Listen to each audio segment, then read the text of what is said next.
Nangai. Alléluia. Alléluia. Alléluia. Comme nous sommes au début de l'année, nous ne voulons pas attaquer l'année seulement pour attaquer. Nous voulons cette fois-ci avoir la connaissance de la chose que nous voulons faire. Dieu nous a dit que c'est une année de différence.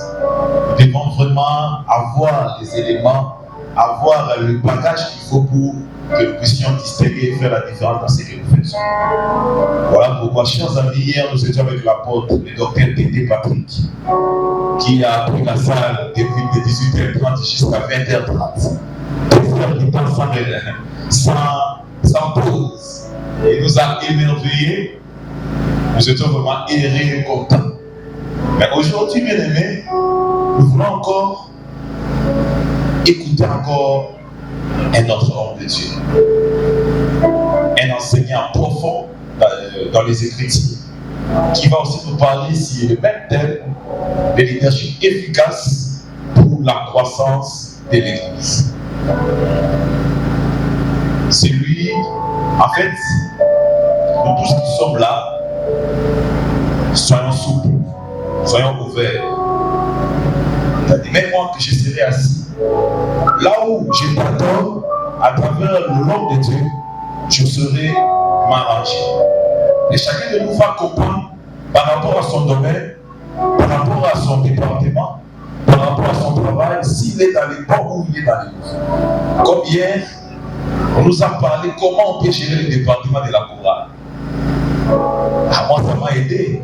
Je ne savais pas que dans le département de la chorale, il faut avoir les exhortations, et il faut avoir des moments de partage. C'est ça aussi la maladie de nos chants. Vous allez voir, ils chantent, mais ils ne connaissent pas les versets bibliques. C'est parce que ces domaines-là, on n'avait pas développé. C'est-à-dire, nous tous, on a compris que ce que on est en train de nous donner, c'est important pour notre croissance. Voilà pourquoi je te demanderai, s'il te plaît ou s'il vous plaît, ça va.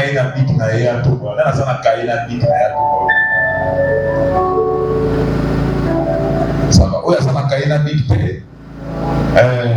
Frère Henri, s'il vous plaît, le cas où on peut faire tout ça, papier picateur, et puis, au cas moyen, puis sur les habits, on tout ça, on a zappé moi stylo.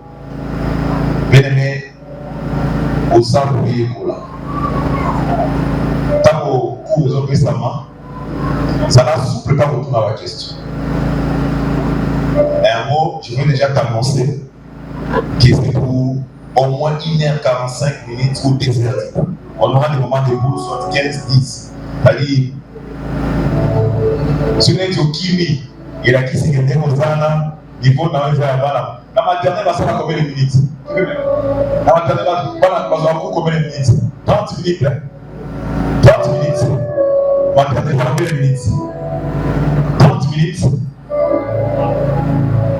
Il y a des kilomètres que ça va mettre 30 minutes. Mais l'école primaire, cours moins ils ont combien d'élèves? Ils ont 45 minutes. Mais l'université, ils ont combien de minutes? Ils ont 1h, 2 heures.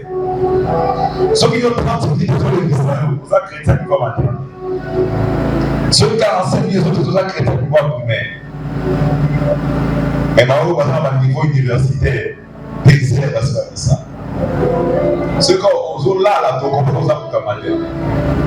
Voilà pourquoi sans plus tarder, on va pas profiter de votre temps, on va inviter l'orateur de ce soir, l'apôtre, le prophète Jean Métel, pendant qu'il arrive. Est-ce qu'on peut honorer un acclamant très fort?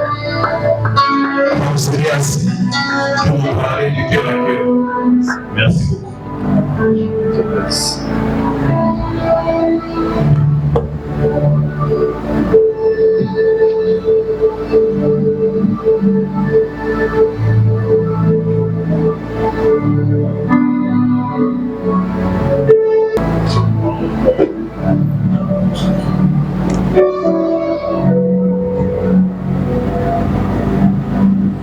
On a conseillé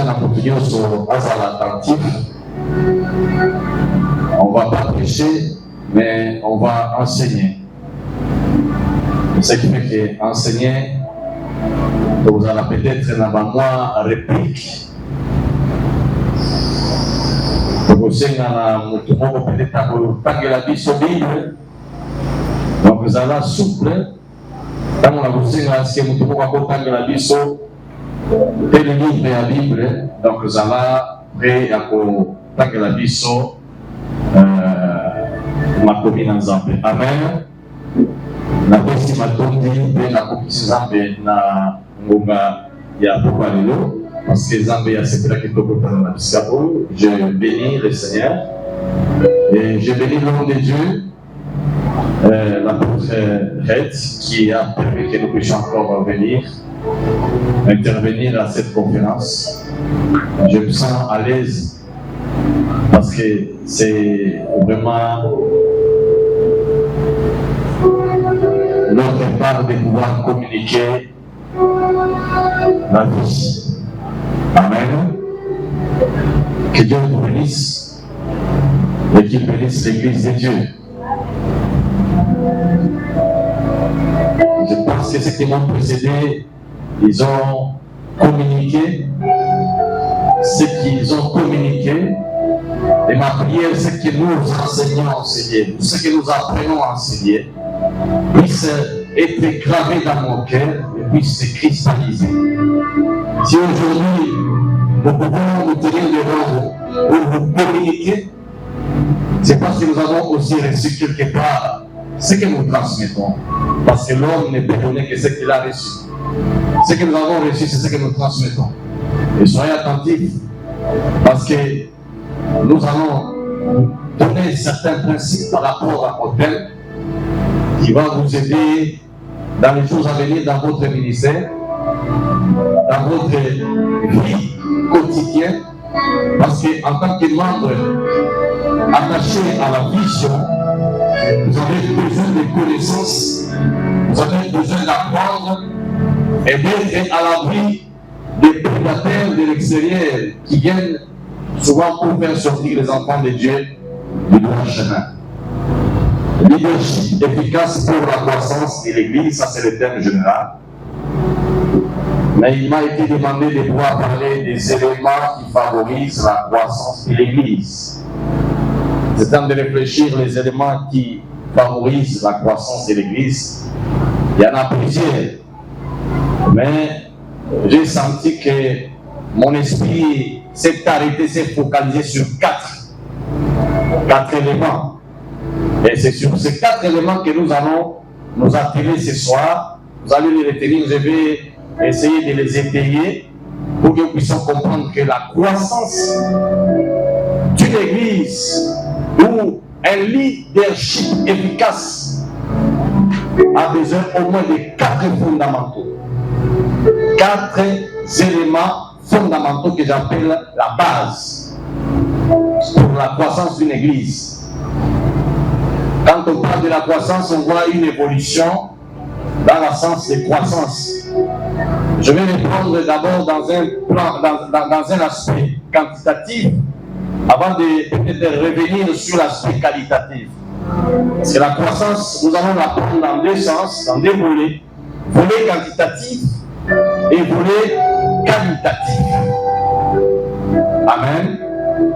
L'Église a besoin de croître.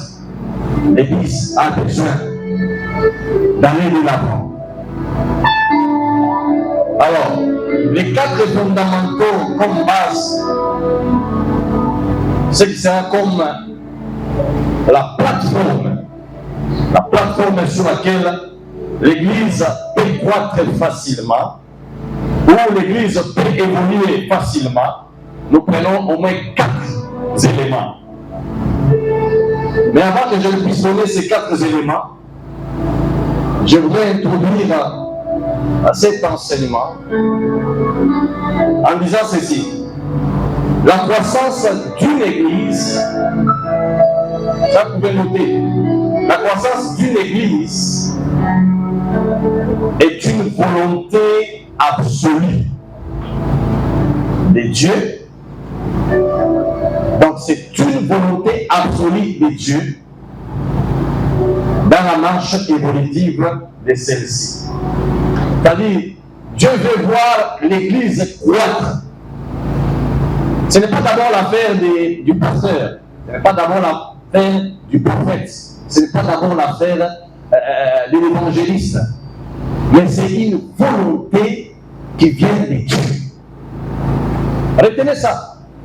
Dieu veut que l'Église croisse.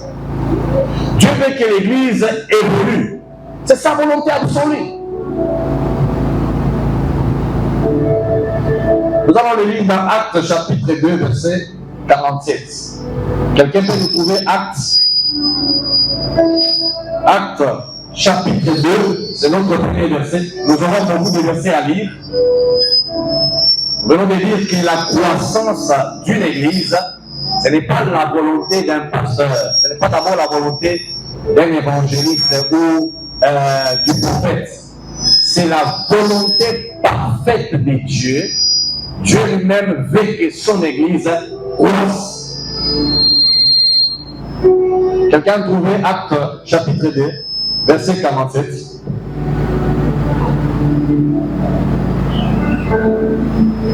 Quelqu'un a trouvé Actes chapitre 2, oui. verset 47. Je lis au nom de Jésus. Louons Dieu et trouvant grâce auprès de tout le peuple. Et le Seigneur ajoutait chaque jour à l'Église ceux qui étaient sauvés. Oui, tu peux répondre.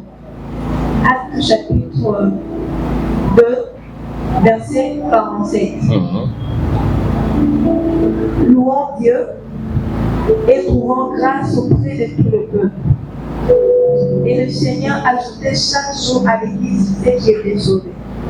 Ici, c'est le fait répercuteur de la Pentecôte.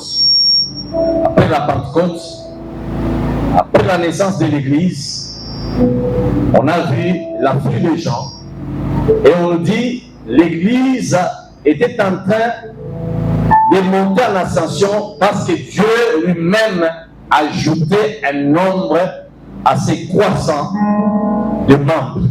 Quelqu'un peut dire amen bien. Donc d'abord c'est l'affaire de Dieu. Une église déficiente de sa croissance démographique devient vite stagnante. Donc lorsque l'église n'arrive pas à croître, s'arrête, elle devient stagnante. Je parle d'abord sur le plan quantitatif, sur le plan démographique. Et ça n'enchante pas Dieu. Amen. Ça n'enchante pas Dieu parce que Dieu veut voir son église croître. Donc, comme il est de la volonté de Dieu que l'église doit croître, le premier d'abord à fournir un effort pour que l'église croisse, c'est Dieu lui-même qui envoie par le mystère de son esprit les gens à l'église. Amen. Amen. C'est pourquoi nous pouvons d'abord prier, demander à Dieu de toucher aussi les gens et les amener aussi à l'église. C'est possible. Quelqu'un peut dire amen bien. Donc parce que c'est lui le premier à amener les âmes. C'est lui à amener les fous. Parce que si lui ne touche pas, ils ne viendront pas. Alléluia. Si Dieu ne les touche pas, ils ne viendront pas. Donc l'homme vient en deuxième phase. Donc notre responsabilité c'est en deuxième phase. Donc c'est un travail concomitant entre Dieu et l'homme. Parce que Dieu utilise l'homme, c'est pour nous devons être en bonne relation avec Dieu pour que notre église croisse. Amen. Est-ce que nous comprenons très bien ça? Donc la volonté de Dieu c'est que l'église aille de l'avant. L'église croisse d'abord de manière démographique, c'est-à-dire on doit avoir des gens. Normalement, à des réunions comme ça, c'est toute l'église qui devrait être pour écouter et entendre ça. Alléluia. Parce que ça concerne l'église, ça concerne tout le monde.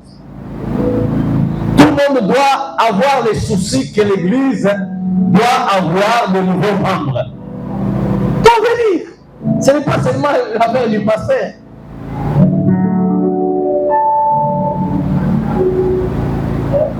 Alors, le danger, c'est quoi? Lorsque l'Église semble être stagnante, semble être statique, c'est qu'il y a de la monotonie qui s'installe. Ok? La monotonie s'installe dans une église quand l'église devient stagnante. Vous allez voir que vous commencez à faire les mêmes histoires, vous inventez les mêmes histoires, il n'y a plus d'innovation. Alléluia. Amen.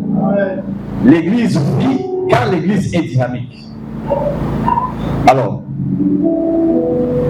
ça c'est la pensée de Dieu. Dieu veut que nous puissions avancer. Dieu veut que l'église croisse. C'est pourquoi des 12, ils se sont retrouvés à un moment 72 disciples. Et puis il y a eu des frictions. Mais quand Christ est en train de monter, ils sont restés 120 disciples dans la chambre haute. Et le jour de la Pentecôte, ils ne sont pas 120, tout d'un coup c'est 3000. Alléluia. Dès lors, ils ne sont pas restés 12, ils ne sont pas restés 120, ils sont partis de 3000 à 5000, de 5000. Aujourd'hui, nous avons plusieurs membres corps de Christ éparpillés dans le monde parce que Dieu veut voir son église avancer. Et quelqu'un a dit, the church is moving. Nothing can stop it. L'église avance et personne ne peut arrêter ça. C'est l'affaire de Dieu. Alléluia. Et ma prière, c'est que cette église avance. Cette église puisse connaître une explosion. Et je vous dis, après un tel enseignement, vous ne serez pas le même. Vous serez un élément catalyseur, un élément qui va booster la croissance de l'église. J'en suis sûr. Alléluia. Que Dieu passera par vous pour que 2, 3, 4, 5, 10 personnes. Quelqu'un peut dire la main bien. Ça va arriver. Pourquoi? Parce que c'est la volonté de Dieu. Amen. Alors, je disais ceci, lorsque l'église ne croisse pas, il y a ce qu'on appelle la stagnation, la monotonie s'installe, et vous allez sentir que les mêmes personnes grandissent, vieillissent et se fatiguent. Amen. Pourquoi? Parce qu'il n'y a pas de relève. Il n'y a pas de nouveau qui vient. Mais il faut provoquer ça. Alléluia. Alors nous avons les 4 éléments qui provoquent la croissance d'abord démographique de l'église. Je vais vous les donner. Ici, ce sont d'insister d'abord que c'est la volonté de Dieu que l'église croisse. Donc c'est pas pour dire, et ça souci à un de pour l'église, ça y est que nous le sommes. Ma papa, j'allais aimer. Parce que Dieu veut voir le monde de ténèbres être dépouillé de ses adeptes pour que le royaume des cieux puisse avoir plus de membres. En fait, l'église fait la promotion du royaume de Dieu sur la terre. Alléluia. Alléluia. Et vous êtes un élément important pour la promotion du royaume des cieux. Et parce que tu es un membre de l'église, Dieu passera par toi pour que ça joue d'autres membres comme toi dans cette église. Quelqu'un peut vous l'amener bien. Je me souviens, lorsque moi je me suis converti dans une église, c'était à l'Ouachi, une grande église. Je n'avais que 11 jours, nous avons passé une formation qu'on appelait formation des commandos. On nous a appris comment il faut aller évangéliser. Je n'avais que 4 versets dans la tête. Et les jours où je suis retrouvé avec les 4 versets dans la tête, aller faire les comptes à porte, et un certain matin, je m'amène plus de 29 personnes à l'église. C'est resté une histoire dans cette église-là. Un bébé spirituel de 11 jours amené au moins plus de 30 personnes à l'église. C'était resté une histoire. Et la motivation que j'avais, c'est que comme moi je suis venu au Seigneur, il faut que d'autres personnes viennent aussi au Seigneur. Et ce qui me poussait avec mes 4 versets, d'aller parler de Christ sans même avoir l'expérience, mais comme l'Esprit de Dieu m'a accompagné, c'est l'Esprit qui a travaillé à ma place et les gens ont été convaincus des paroles que je les ai amenées pour venir à l'église. Et ils sont venus à l'église. Et jusqu'à aujourd'hui, ils sont devenus même membres, non seulement actifs, mais effectifs, mais actifs dans l'église. Quelqu'un peut dire amen bien. C'est toi qui amèneras 100 personnes dans cette église. Moi, je te dis la vérité. Alléluia. C'est toi qui amèneras 100 personnes dans cette église. C'est 300 personnes qui sont en train de traîner à l'extérieur. C'est toi qui vas les amener. Par une prédication, un homme a amené dans un jour, puis c'est 300 et les 3000 personnes. C'est Pierre.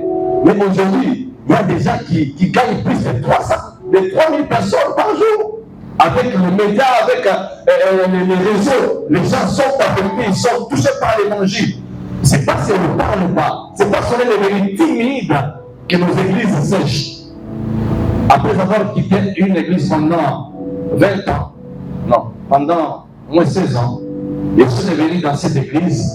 J'ai pleuré parce que j'ai trouvé cette église bien bâtie, avec des gradins, dans un dimanche, les gradins vides. Une église bien bâtie, mais des gradins vides, ils n'arrivent pas à remplir un seul culte. Mais c'est une église, une bonne église. J'ai compris qu'il y a une stagnation. Les gens ont travaillé par expérience, il n'y a pas eu de rêve. Les gens sont restés, ils se sont habitués avec le pasteur, ils ont fait une association dans l'église et ils se complaisent d'être comme ça. Mais ces gens, ils ont besoin d'être poussés pour que la chaleur de l'évangile vienne encore et faire sortir les gens pour communiquer leur foi à d'autres personnes et les amener à l'église. Quelqu'un peut dire amen bien. Quelqu'un peut dire amen bien. Et je pense, parce que vous avez eu cette grâce d'entendre ces enseignements, cette église va connaître une croissance extraordinaire. Quelqu'un peut dire amen bien. Quelqu'un peut dire amen bien. Est-ce qu'on peut acclamer le Seigneur? Lorsque l'église a la vision de la croissance de l'église, vous allez voir que vous allez même constater que chaque réunion, il y aura au moins 2 ou 3 personnes qui viendront dans nos réunions de prière ou dans nos réunions de culte de prière. Vous allez commencer à voir que vous allez même inviter, aujourd'hui on a du mal même d'inviter des gens à l'église. À défaut de prêcher l'évangile, à défaut de communiquer votre foi, même les invités à l'église, c'est compliqué. Pourquoi? Parce que les diables ont fermé les gens à la bouche. Leur dit non, il ne faut pas leur parler. Ils connaissent déjà Jésus-Christ. Non, on ne doit pas s'arrêter de parler de Christ. Parlons de Christ. À chaque instant, à chaque moment, à toute personne que nous rencontrons en cours de route, parce qu'on ne sait pas. J'appelle ça l'évangélisation agressive. Moi, je dis la vérité. Même aujourd'hui, des cultes comme ça, tu passes comme ça, tu vois quelqu'un qui sort à l'église. Il y a des gens qui sont venus à l'église, qui sont sortis pareil. Ces jours-là, tu vas croiser quelqu'un qui va à l'église, mais il n'a jamais donné sa vie au Seigneur. Lui, s'il vient comme quelqu'un qui vient assister au culte, mais c'est tout à fait un palier. Nous avons eu des témoignages comme ça. Donc l'évangile n'a pas de temps. En tout temps, toutes circonstances prêche l'évangile. Parlez de Christ. Quelqu'un peut dire amen bien. Quelqu'un peut dire amen bien. Je vais te révolter, tu ne fermeras plus ta bouche. Tu parleras de Christ. Alléluia. Tu ne feras remplir ta bouche, tu parleras de Christ. Amen. Nous avons prêché dans l'avion, nous avons prêché dans les trains, nous avons prêché dans les bateaux. Nous avons prêché, moi j'ai prêché partout, mais j'ai tout l'année de donner un témoignage au pasteur. J'ai communiqué la foi à une femme dans l'avion. Et pendant qu'on était en train de voyager, j'ai compris là, et dit, c'est pas possible. C'est pour la toute première fois que quelqu'un, un homme m'a parlé dans l'avion. Et elle a même scellé dans l'avion. Et quand j'ai prié pour la personne, les gens étaient en train de le regarder dans l'avion. Alléluia. Il n'y a pas un mot là. Il n'y pas moi quand je me suis déplacé. Le pasteur connaît. J'appelle ça l'évangile agressif. Pasteur ou pas pasteur, moi je ne sais pas, je pêche Christ. Moi je suis rendu, si tu l'as déjà rencontré, je n'ai pas perdu. Il y a quelqu'un qui dit, venez chasser les démons là où ils sont, ou de les laisser là où il dit ceci, venez chasser les démons là où ils ne sont pas, que de les laisser là où ils sont. Ça veut dire que tu ne perds pas quand tu chasses les démons quand ils ne sont pas là. Mais que de les laisser là où ils sont, tu dis que non, je les laisse parce qu'ils ne sont pas là. Toi, ton problème, chasse-les. Qu'ils soient là ou qu'ils ne soient pas là, tu ne perds pas. Quelqu'un peut dire la vérité. Tu n'as pas dit que là, déjà les non. T'as l'évangile. S'il a déjà accepté Christ, il va te dire que les autres l'ont accepté. S'il n'a pas encore accepté Christ, tu vois que c'est toi qui as gagné, quelqu'un peut dire la vérité. Désormais, tu ne fermeras ta bouche. Parce qu'il faut que ton église soit remplie des âmes. De même que tu as été sauvé, il y a quelqu'un qui doit être sauvé. Aujourd'hui, tu le prêches, tu ne crois pas, il n'y a pas de problème. Demain, tu reviens. Demain, tu reviens encore. Demain, tu reviens encore. Demain, tu reviens encore. Même s'il te chasse, tu reviendras encore. Je te rassure, ta détermination, cette routine-là, un jour va porter le fruit. Tu vas l'amener un jour à l'église. Quelqu'un peut te l'amener bien. Est-ce que vous pouvez acclamer le Seigneur? Je voulais pouvoir être agressif. Alors, parce que je parle que c'est de la volonté de Dieu que l'église doit croître, l'église doit avoir un grand nombre. Ça ne fait pas de mal. Dieu ne veut pas que nous puissions remplir l'église pour les remplir, non. Il veut que les hommes soient gagnés à Christ. Et s'ils peuvent remplir l'église, gloire soit rendue à Dieu. Ça, c'est la volonté de Dieu. Quelqu'un peut dire Amen? Amen. Alors, je vais parler du premier élément qui fait partie des fondamentaux pour la croissance d'une église et pour un leadership efficace. Un leadership efficace milite pour la croissance de l'église. Retenez ça. Un leadership efficace milite pour la croissance de l'église. Pourquoi? Parce que c'est la volonté de Dieu d'abord. Et tout ce qui est de la volonté de Dieu, ça devient un impératif pour nous. Retiens ça. Tout ce qui relève de la volonté de Dieu devient un impératif. Ce n'est pas une option. Est-ce que vous comprenez? Tout ce qui relève de la volonté de Dieu, ce n'est pas une option. Ce n'est pas une facultative. C'est pas facultatif. Mais c'est un impératif. C'est comme si on nous impose. Dieu nous impose la croissance de l'église. C'est sa volonté. Quelqu'un peut dire Amen bien. Donc tu ne peux pas être tranquille quand tu viens à l'église, tu trouves bien à l'église, les choses sont vides. Tu ne peux pas être tranquille. Amen. Alors, le premier élément qui provoque d'abord la croissance de l'église, c'est le Saint-Esprit. Est-ce qu'on peut dire le Saint-Esprit? Le Saint-Esprit est son onction. Le Saint-Esprit est son onction. Vous savez, c'est une catastrophe, c'est un drame quand vous arrivez dans une église où vous ne sentez pas le Saint-Esprit et où même il n'y a même pas la présence de l'onction. Cette église-là est condamnée à être une église statique. Donc le premier élément constitutif et fondamental pour la croissance de l'église, c'est l'Esprit de Dieu. C'est le Saint-Esprit et sa puissance. C'est le Saint-Esprit et son onction. Nous allons dans Actes chapitre 1, verset 8.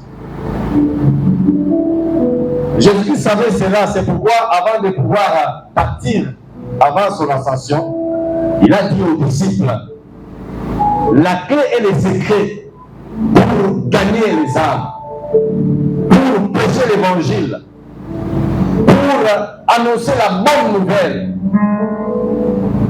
il fallait qu'ils attendent quelque chose.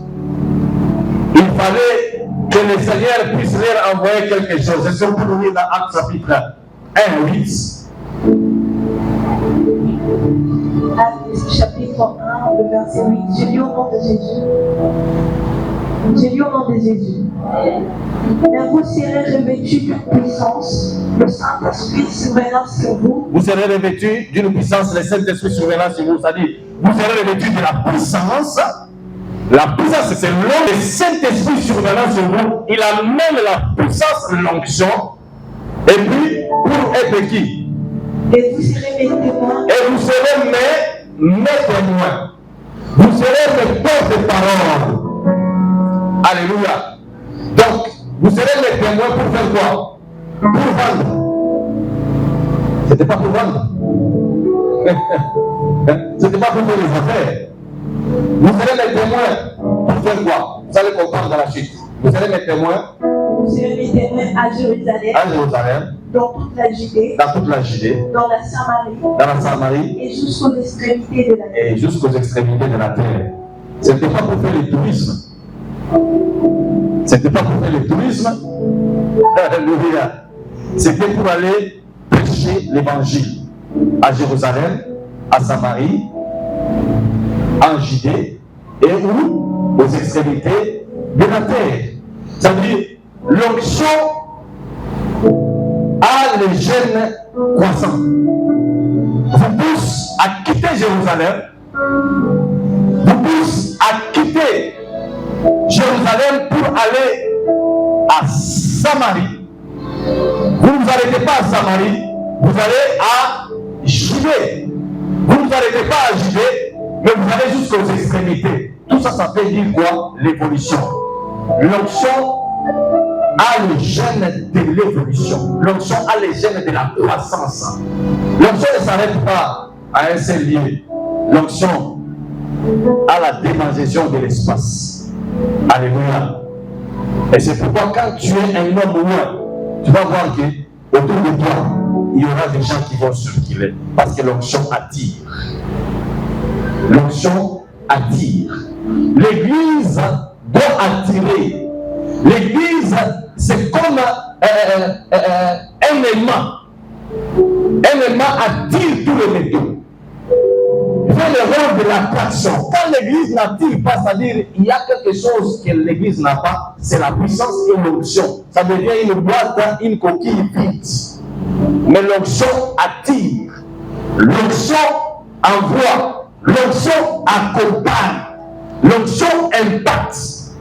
Ça, c'est le premier élément fondamental qui constitue l'objet d'une croissance de l'église. Sans l'onction, sans l'Esprit de Dieu, oubliez la croissance de l'église.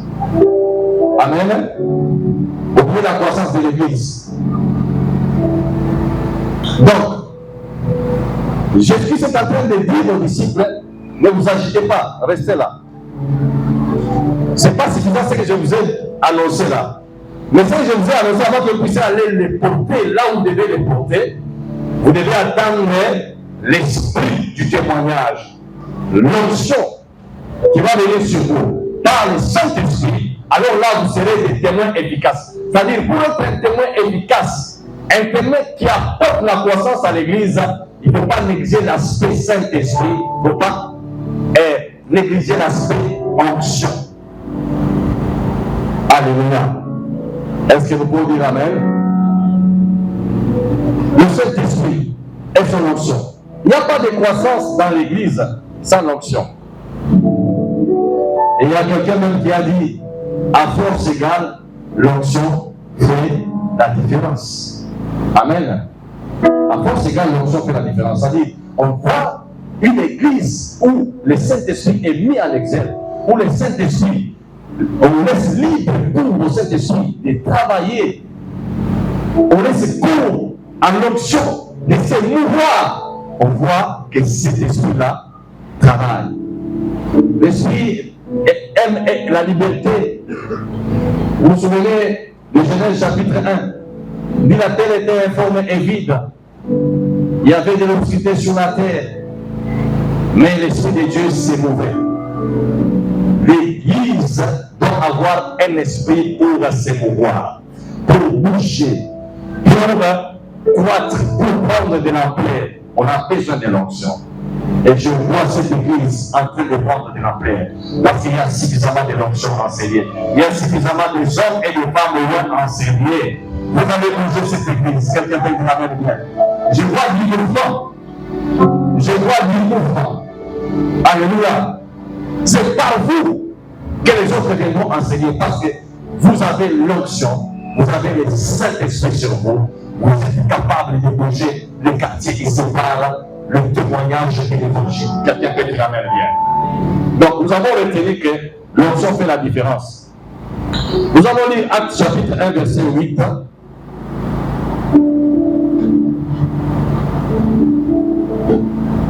Et nous avons déjà lu ça, n'est-ce pas? Nous lisons Acte 2, le premier verset et le quatrième verset. Actes chapitre 2, verset 1, je lis au nom de Jésus. Oui, jusqu'à 4, oui. Le jour de la Pentecôte, ils étaient tous ensemble dans le même lieu. Tout à coup, il vint du ciel un bruit comme celui d'un vent impétueux. Et il remplit toute la maison où ils étaient assis. De lampes semblables à des lampes de feu. L'air apparut séparés les uns des autres et se posèrent sur chacun d'eux. 4.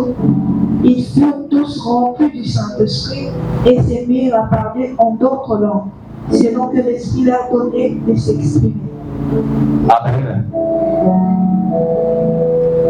L'Église commence avec la promesse du Saint-Esprit qui sera sur les disciples, les apôtres. Et puis, le jour de la Pentecôte, la promesse est concrétisée. Le Saint-Esprit descend sur les 120 qui étaient dans la chambre haute. Tous sont affectés par l'onction.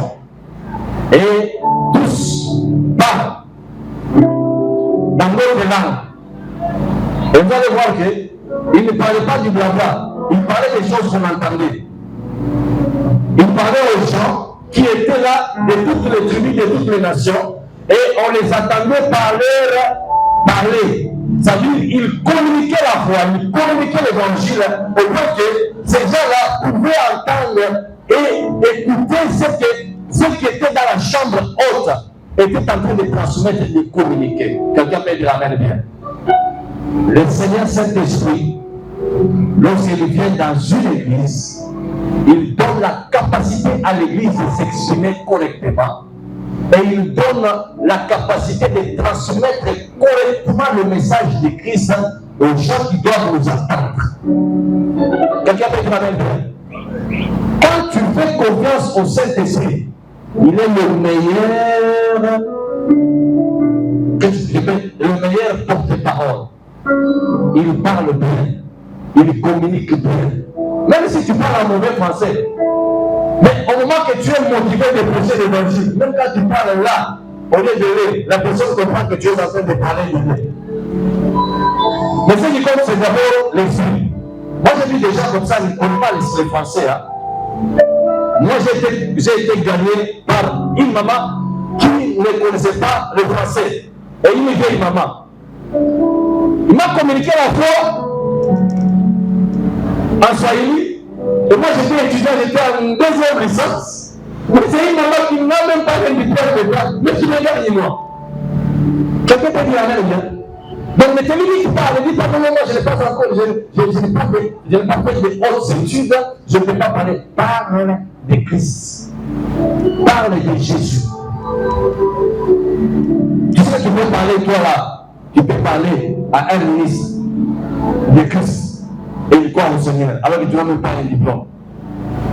Ça, c'est le ministère de l'onction. Ça, c'est l'onction, c'est la capacitation de l'onction.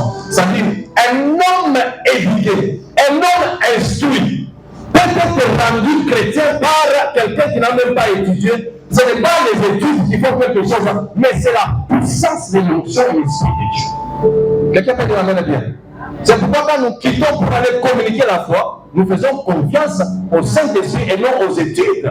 Ce n'est pas parce que tu es diplômé en économie, ce n'est pas parce que tu es diplômé en management qu'on va t'écouter quand tu vas parler de Christ. Non, il n'y a pas d'économie là-bas. Il n'y a pas de management. Ce n'est pas de l'informatique là-bas. Là, c'est l'esprit de Dieu que tu dois communiquer par l'évangile. Quelqu'un peut dire amen bien. À ce moment, vous pouvez les entendre dans toutes leurs langues.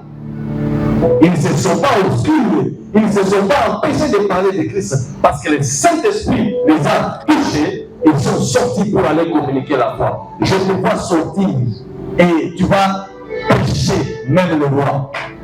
Quelqu'un peut dire la main bien. Quelqu'un peut dire la main bien. Mon dernier voyage ici, je suis allé prier pour un homme politique encore pour vous. C'est lui qui m'a envoyé le billet. Lorsque j'étais dans sa maison, j'étais en train de prier pour lui. Lui, c'est un député, il était à genoux. Moi, j'étais en train de prier pour lui. Moi, je ne devais pas un député. Lui, il était une autorité. Et j'ai compris que l'autorité spirituelle est au-dessus de toute autorité. Quelqu'un peut dire la main bien. Tu ne peux pas avoir fait de grandes études, mais quand tu es loin, tu as l'onction. Même devant le chef, tu parleras. Et il t'attendront. Parce que ce que tu transmets, c'est l'esprit supérieur. Quelqu'un peut dire la même bien. Alors, on n'était même pas des blocages. J'ai vu des gens comme Philippe parler à l'ennemi éthiopien.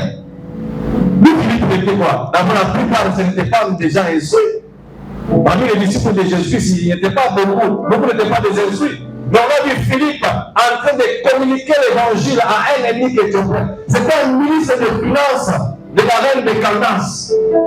Quelqu'un peut dire la même bien. Et il a même baptisé après avoir accepté Jésus comme Seigneur parce que Philippe était emporté par l'Esprit de Dieu. Et l'Esprit de Dieu l'amenait partout où il pouvait aller. L'onction va t'amener. Je suis en train de te voir l'onction t'amener devant le ministre. Et tu communiqueras la foi. Alléluia. À force égale, l'onction fait la différence. Quelqu'un peut dire amen bien.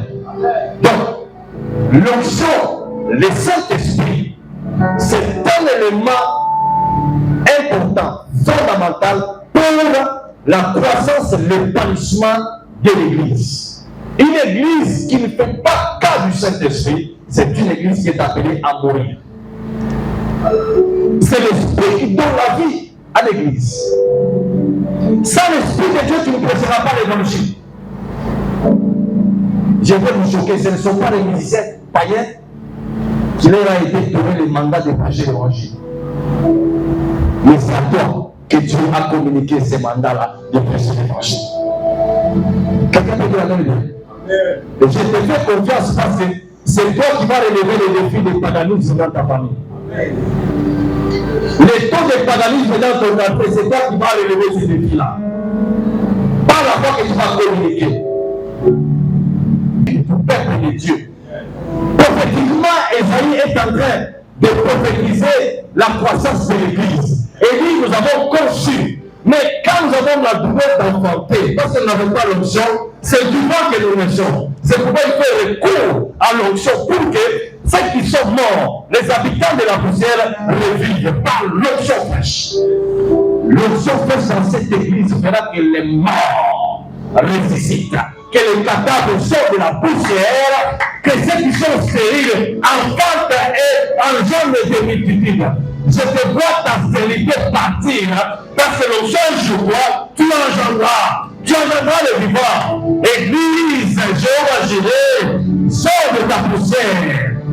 Que tes morts et vivants. Alléluia. Désormais, ce que tu enfanteras, tu engendras des vivants. Alléluia. Ils ont conçu sans onction, mais ils ont des douleurs pour enfanter. Quand ils enfantent, c'est vivant. Il n'y a pas de croissance. Mais quand on fait appel à l'onction fraîche, quand on a les douleurs, quand on enjambe, c'est des enfants. Je vois des enfants de Jéhovah. Je vois des enfants venir enseigner. Je vois des hommes venir enseigner. Est-ce que quelqu'un peut dire amen bien? Quelqu'un peut dire amen bien? À la fin de cette conférence, alléluia, dans la suite des temps, alléluia, il est possible que vous puissiez passer d'un kit, de 2 kits, de 3 kits dans un seul dimanche. Quelqu'un peut dire la même bien? Tu peux dire la même bien? Tu peux dire amen, bien? Parce qu'il y a une fraîche onction qui est en train d'être répandue sur vous. Il y a une fraîche onction qui est en train d'être répandue sur vous. Tout celui qui aura entendu ce message, qui aura suivi cette formation, ne sortira pas des celliers comme il est en train. Il sortira en cellier un homme transformé complètement. Je sens cette onction fraîche. Alléluia.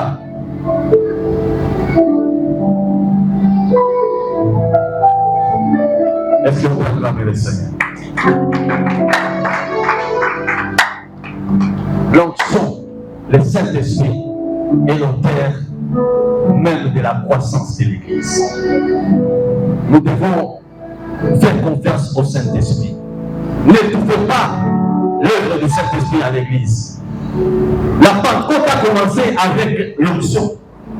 Pierre, quand il porte l'évangile, il dit, ils ne sont pas livrés. C'est ce que le prophète Joël avait dit. Dans les derniers jours, je répandrai quoi? Du vin? De l'eau? De l'huile? Hein? Du sel? Je répandrai mon esprit, c'est l'esprit de Dieu. Je répandrai de mon esprit sur toute chair.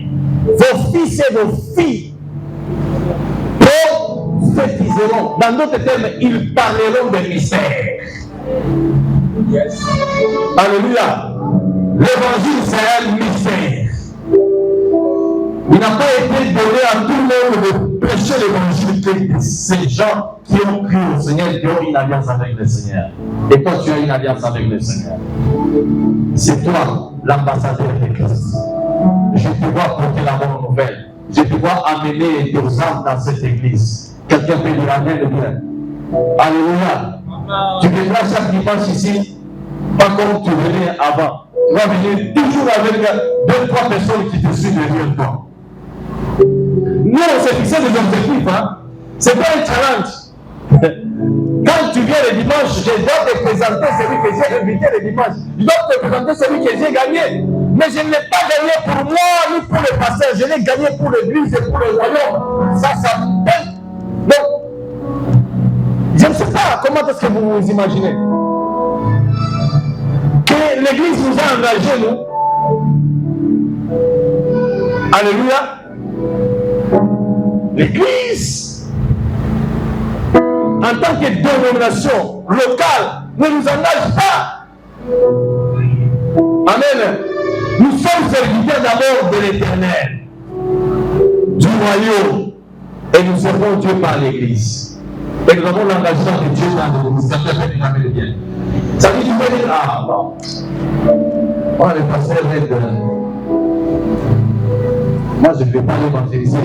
Ce n'est pas le pasteur est. Tu as des ennemis à Dieu. Parce que lui aussi, il est mandaté. Quelqu'un peut dire amen bien. C'est pourquoi nous, on allait prêcher pas pour l'église en voyant le pasteur, mais pour l'église en voyant le royaume de Dieu par Dieu. Quelqu'un peut dire amen. Et seule chose que même si l'homme de Dieu me choque, moi je ne vis pas l'église, je suis à l'église, je travaille pour le Seigneur. Je l'aime encore. Parce qu'il est serviteur de Dieu. Quelqu'un peut dire amen. Je te vois partir et revenir passer. Revenir avec les membres de l'église. C'est toi par qui 10 personnes viendront à l'église. Je confesse, cela je proclame cela au nom de Jésus-Christ. C'est par toi qu'il y aura cette église de 10 000 personnes. Quelqu'un peut dire amen. Est-ce que quelqu'un peut acclamer le Seigneur? J'étais un jour à Accra, dans l'église de Bishop Dak et voilà. J'étais étonné de la manière il a concentré les budgets sur l'évangélisation. Parce que tu ne peux pas t'imaginer. Donc, le plein budget de l'église est affecté pour la promotion du royaume des cieux. Il est investi pour la gagne des âmes. Et quand on donne le budget pour l'évangélisation, j'étais essoufflé. Et j'ai compris comment cet homme il laissait l'église, une grande église. Il allait des lieux en lieux, de bourse en bourse. Il a conquis toute l'Afrique de l'Ouest avec l'évangile. Pourquoi? Parce qu'il n'était pas seulement serviteur de l'église, il était serviteur d'abord du royaume. C'est pourquoi il pouvait laisser son église, mais lui il part en bourse, Bishop Dag. Il laisse d'abord son église, mais il va en bourse.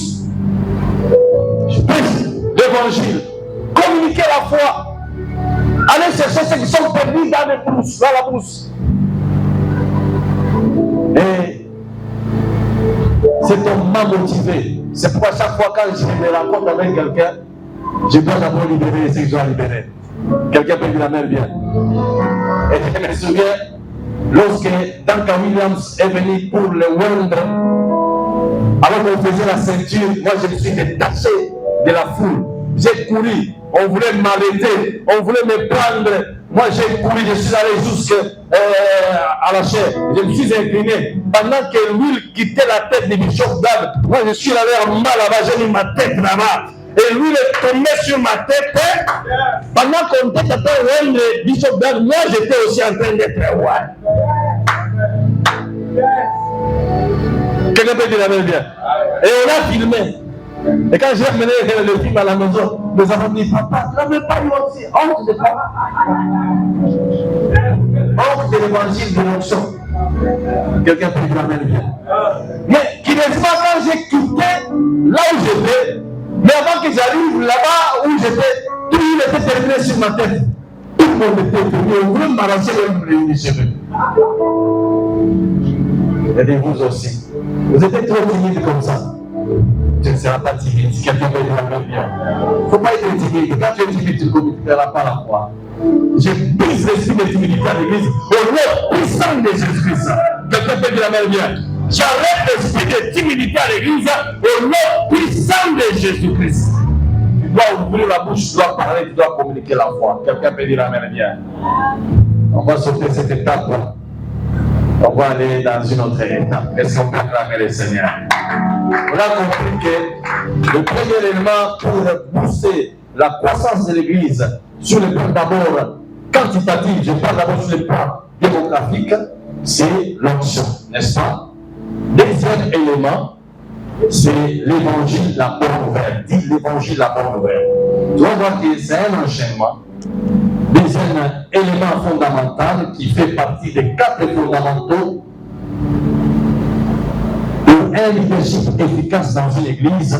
Lorsqu'on veut que notre église puisse croître, on doit mettre l'accent sur la bonne nouvelle, l'évangile ou l'évangélisation. Je ne vais pas donner la signification de l'évangélisation ici, entrer dans l'évangélisation.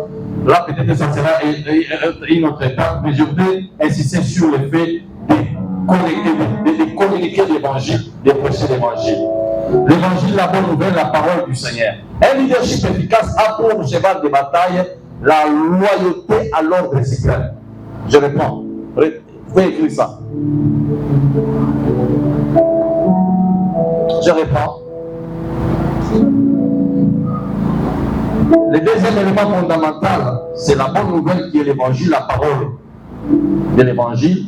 Je disais, un leadership efficace a pour cheval de bataille la loyauté à l'ordre suprême. Matthieu chapitre 28, nous prenons 18e verset et 19e verset. On peut nous lire. On peut nous lire aussi 1 Timothée chapitre 2, 4. On nous lit les deux d'abord versets.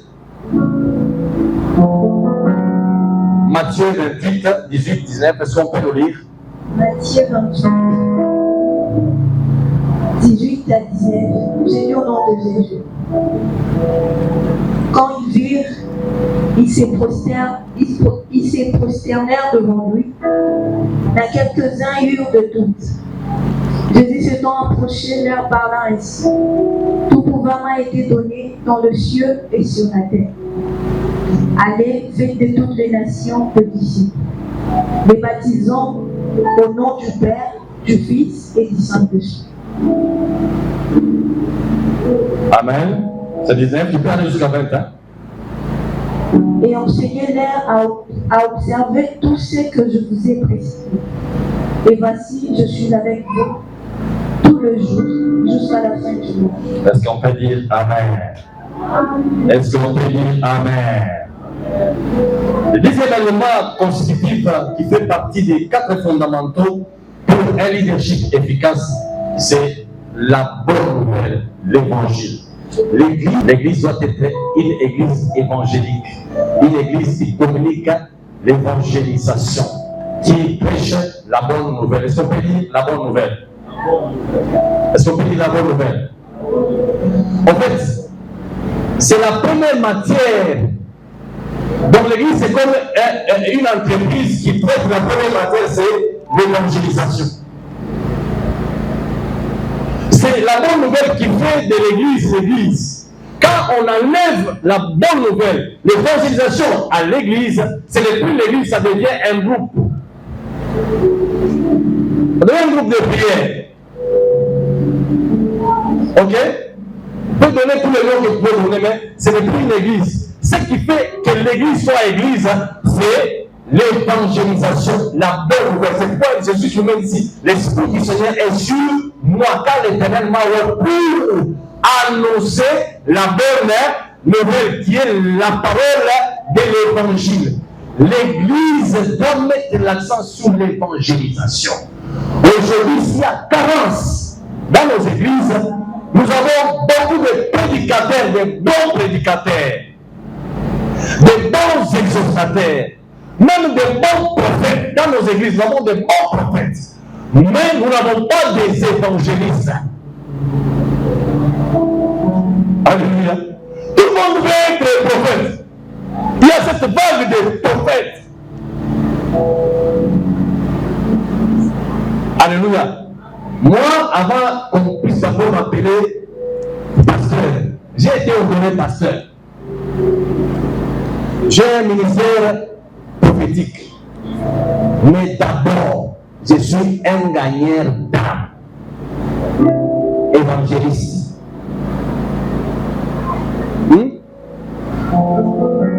Évangéliste. Alors, si tout le monde a cet esprit évangélique dans l'église, pasteur, tu n'auras pas à souffrir des membres dans l'église. Amen. C'est cet esprit évangélique que les gens n'aiment pas. Les gens veulent être des grands prophètes, prophétiser, tirer le fil par la prophétie, et puis quand on n'a pas à prophétiser, on invente des prophéties et tout ça, et puis ça communique le doute dans le cœur des gens. Amen. Or, la bonne nouvelle, vous n'avez pas besoin de tout ce travail-là. C'est dire seulement Jésus-Christ t'aime.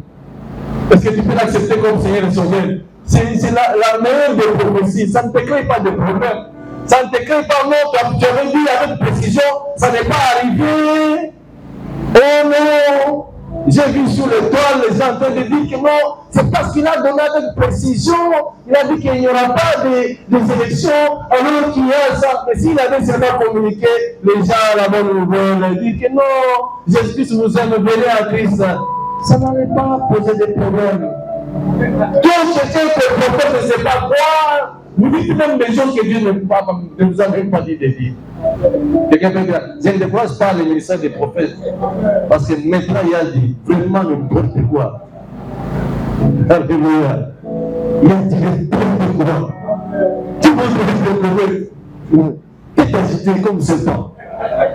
C'est ça les explications même quand il n'y en a pas. Tu vas inventer? Alléluia. Alléluia. Amen.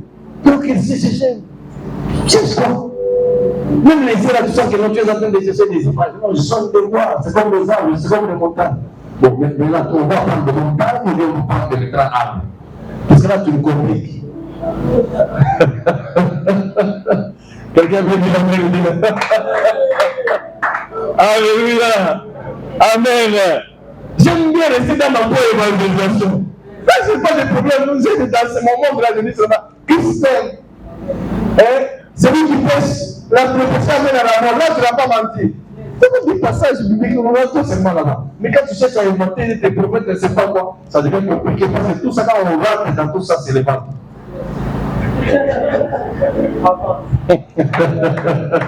Alléluia. Amen. C'est tous des prophètes dans le coin. Alléluia. On devine l'équipe qui a les prophètes dans le coin. Mais comment ça péché, non?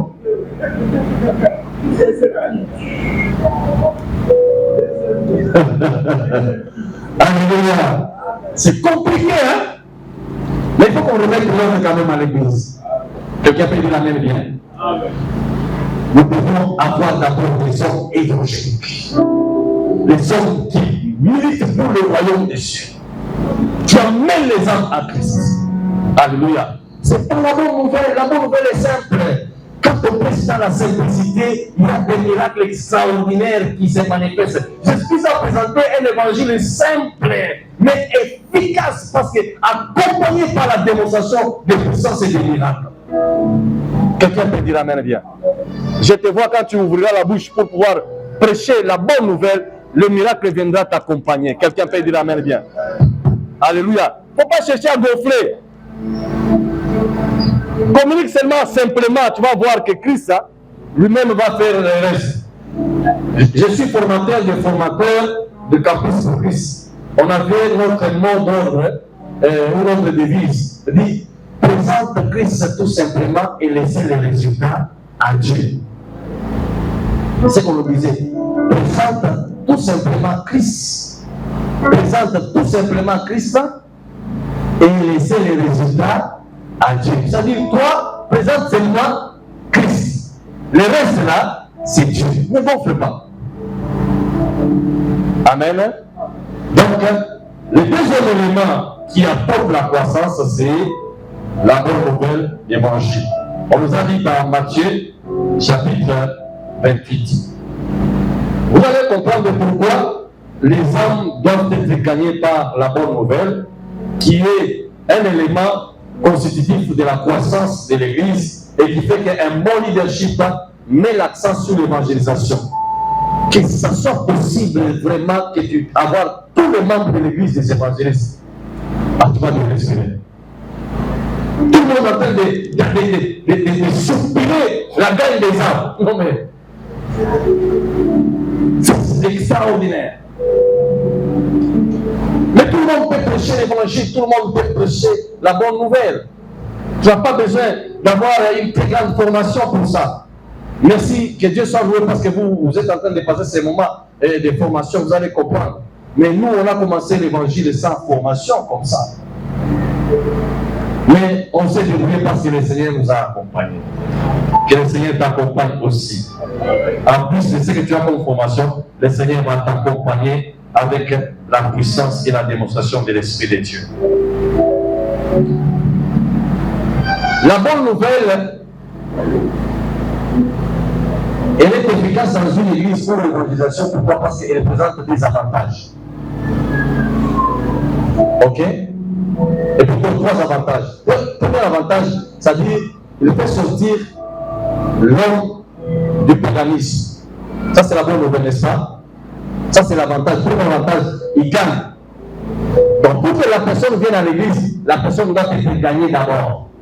C'est vrai qu'il y a par des forces de cas majeures, il y a des gens qui viennent, ils écoutent la parole de Dieu, à la fin de la parole de Dieu à l'église, on va inviter, il accepte le Seigneur comme Seigneur Sauveur. Mais à l'extérieur, là, c'est l'évangile qui amène les gens à l'église. Donc, l'avantage, c'est-à-dire, la bonne nouvelle a la capacité de faire sortir un païen de sa maison pour l'amener à l'église, de se convertir, je voulais dire. Donc, l'avantage de la bonne nouvelle amène le membre à l'église. Donc, la bonne nouvelle amène le membre à l'église. Si tu prêches aujourd'hui, quelqu'un s'est converti, tu l'amènes à l'église. Demain, tu prêches une personne, s'est converti, tu l'amènes à l'église. Quelqu'un, tu prêches encore. Quelqu'un qui croit au Seigneur, tu l'amènes à l'église. L'église est en train de grandir ou elle ne grandit pas. L'église est en train de croître par le travail de l'évangile. Donc l'évangélisation joue le rôle de la croissance de l'église. Lorsque l'évangile est prêché, l'église croisse. L'église monte en nombre. C'est ce qui a fait que la bonne nouvelle a été prêchée les jours de la Pentecôte. Et il y a eu cette foule-là qui s'est affluée pour que l'Église ne puisse manquer de membres. Et de 3 000 à 5 000 parce que l'évangile était prêché. Donc, l'avantage, gagner les âmes. Deuxième avantage, l'évangile amène les gens qui viennent à l'église pour être formés. Et le troisième avantage de l'évangile, c'est que les gens qui ont été gagnés, amenés à l'église, formés à l'église, ils sont envoyés. Donc l'évangélisation joue 3 rôles dans la croissance de l'église. Gagner les âmes, former les âmes et les envoyer. Ça, c'est le travail de l'évangélisation dans l'église. C'est comme ça, c'est comme un cycle. Et la personne qui a été gagnée, quand il va à l'extérieur, qu'est-ce qu'il fait aussi? Il gagne, il amène à l'église. Il gagne, il amène à l'église. La personne qu'on a gagné à l'église est formée à l'église et envoyée. C'est comme ça le cycle de l'évangélisation continue. Et la machine continue avec quoi? À tourner. Et lorsque l'église n'évangélise plus, la machine de la croissance de l'église s'arrête. Vous avez compris? C'est vous avez compris? Désormais, cette machine de l'évangélisation va tourner dans cette église. Quelqu'un peut dire amen bien. Quelqu'un peut dire amen bien. Donc, je vais présenter les 3 avantages que la bonne nouvelle amène à l'église. L'évangélisation, je pourrais parler de l'évangélisation, amène à l'église. Il amène les âmes à se convertir. Il fait que les âmes soient formées à l'église. Il fait que les âmes soient envoyées. Et les cycles tournent. Ceux qui ont été gagnés deviennent des gagnants dans demain. Et la machine continue à tourner. Et cette église-là, vous allez voir que c'est une église où vous n'allez pas voir seulement les mêmes personnes. Il n'y a pas de monotonie. Donc, ça devient un moment ennuyeux quand chaque dimanche, vous aurez les mêmes personnes. Même personne, chaque dimanche, même personne, on se fatigue, c'est toi seulement que je vois, c'est toi seulement que je vois. Mais il faut quand tu viens le dimanche, ah, bonjour mon frère, tu vois, c'est un nouveau visage, ça fait du bien. Mais c'est quand cette machine-là de la bonne nouvelle tourne, que l'église croise, que l'église avance, que les gens arrivent à l'église en nombre à une grande quantité. Parce que la machine de l'évangélisation est en train de tourner. Quelqu'un veut dire amen bien? Je te vois, c'est toi qui vas faire tourner la machine de l'évangélisation. Amen. On va dire que non, moi je suis au protocole, moi je suis. Non, intercession, protocole, administration. Vous avez une bouche, vous n'avez pas une bouche. Hein? Vous avez une décès, vous n'avez pas une décès. Au moins même 4 décès. Moi, j'ai commencé à évangéliser avec 4 décès. J'ai amené au moins plus de 30 personnes dans un même jour à l'église. Et d'ailleurs, je m'étais étonné, je suis en train de passer comme ça, les gens vont tomber là-bas. Et puis, il y a quelqu'un qui est tombé là-bas. Et là-bas, il y a. Et puis, j'ai amené ça à l'église. C'est une histoire dans l'église, dans mon église là, à Almagie. Mais parce que il y a un nouveau converti qui a amené plus de personnes ici. Parce que j'avais fait confiance au Saint-Esprit. Amen. Et ce que la machine de l'évangélisation va tourner dans cette église. Que ce soit le protocole, que ce soit la courage. Non, moi, c'est ma chanter. Ah, il faut que tu gagnes un million, il y a un million de hein? Amen. Alléluia. Amen. Donc, il faut que tu gagnes yo, on dit que la vase, vous avez une bagarre dans le thé, on gagner dans l'eau. Je me souviens un jour, j'étais invité dans une église. Un pasteur m'a invité pour faire la formation de l'évangélisation. J'ai fait la formation de l'évangélisation. Et moi-même, j'étais sur le terrain. Et moi-même, je devais faire les séminaires. J'allais porte à porte, c'est à Kassabou aussi. Et puis, les soirs, je suis allé, je m'habille, je viens, je suis à la recherche de certains de procès. Et la personne que j'avais gagnée, quand il vient, il me retrouve, c'est moi qui étais la chair. Et le président me pasteur. La personne quand je suis ici, je ne peux pas imaginer que le pasteur peut venir dans l'église pour venir prêcher. C'est comme si le pasteur, lui, doit rester seulement à l'église et ne peut pas prêcher. Non. Et les pasteurs, et les évangélistes, et les apôtres, et les prophètes allaient évangéliser.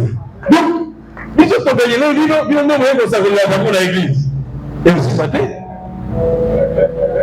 Amen. Alléluia.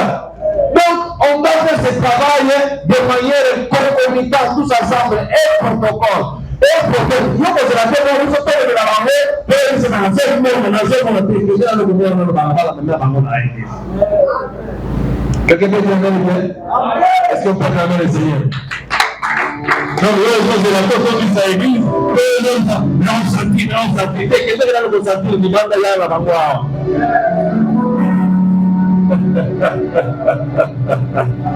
Alléluia. Amen. Donc, surtout qu'il y a un magasin de la Seigneur, quelqu'un n'a le gagné dans l'eau. Quand on va payer, il y a dans l'eau. Quelle histoire, que tu as gagné les personnes et c'est toi maintenant qui les reçoit dans l'église. Donc, ça va vous parce que dans ton église, tout le monde est évangéliste. Mais pas dans le mandat. Musicien, il banda. Protocole, il banda. Intercesseur, il banda. On a vu c'est chauffage. Oui, après avoir chauffage, amener les gens pour qu'ils viennent sauver, les amener aussi. Parce que nous aussi, nous pouvons prier, non? Amen. L'évangélisation, ce n'est pas seulement pour les évangélistes, non, c'est pour tout le monde. Quiconque a une bouche peut faire quoi? Peut communiquer sans foi. Est-ce qu'on a compris? On a compris. Donc désormais, autant que non, dans la protocole, je ne peux pas gagner une âme. Non, tu mets barrière. Non, moi je suis musicien, je ne suis pas évangéliste, non. Ça c'est un département. Mais en dehors de ce département-là, tout le monde est appelé à évangéliser, à gagner les âmes. Yes. Quelqu'un peut dire la bien. Donc la formation ici, ce n'est pas pour un département d'évangélisation, c'est pour toute l'église. Même nous, on est pour dans l'église, il faut évangéliser. Alors, on a proposé la bango, on a musique, pour moi, quelqu'un a le côté à bango, peut-être que bakoya, bakoudi aux assalés, vous savez de telle sorte que toi aussi tu deviens un exemple pour eux. Ah, on dit maman, donc, mais ça, les enfants vont torsionner. La personne va aussi venir torsionner parce que c'est que non, tu vas gagner. Est-ce que vous avez compris? On acclame le Seigneur.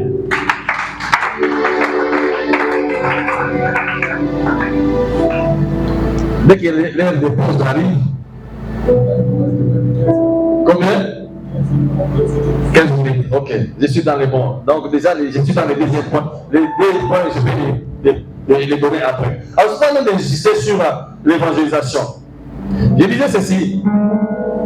L'avantage que l'évangélisation ou la bonne nouvelle a, c'est qu'il forme et il gagne, il forme et il envoie. Vous savez, lorsque l'église n'envoie pas, le membre de l'église devient oisif, devient paresseux. Amen. Amen. L'église ne doit pas se contenter seulement de l'effectif de l'église, mais aussi des membres actifs. On peut être un membre effectif, mais on n'est pas actif. Vous n'êtes pas efficace. Et nous devons prier pour que nous ne puissions pas avoir seulement les membres effectifs, mais que nous puissions aussi avoir des membres effectifs et actifs, c'est-à-dire la personne qui peut faire quelque chose à l'église. En première phase, je connais des pays pour d'abord travailler même dans l'administration, pour passer par l'armée. Des pays comme ça. Amen. Pour travailler à l'administration, pour travailler dans une société, vous devez d'abord faire la formation militaire. Pas forcément que vous serez militaire, mais vous faites cette formation-là. Moi, je pense que pour d'abord commencer même à travailler à l'église, vous n'avez pas besoin sur l'évangélisation.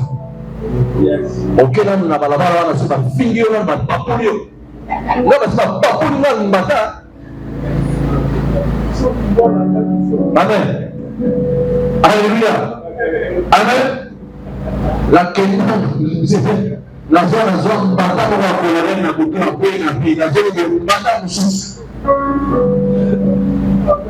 Depuis arrivé ici, j'ai dit, toi tu viens ici pour suivre ma femme. Amen. Amen. Et nous sommes terminés parce qu'il y a une bagarre. On va défendre les gars, il y a un lait qui est moi aussi. Il n'y a pas ça qui se bat. Quand il est colonel, il n'y a pas ça. Quel est là? Kéna. Là, c'est sauvé. Amen. Là, on va y sauver.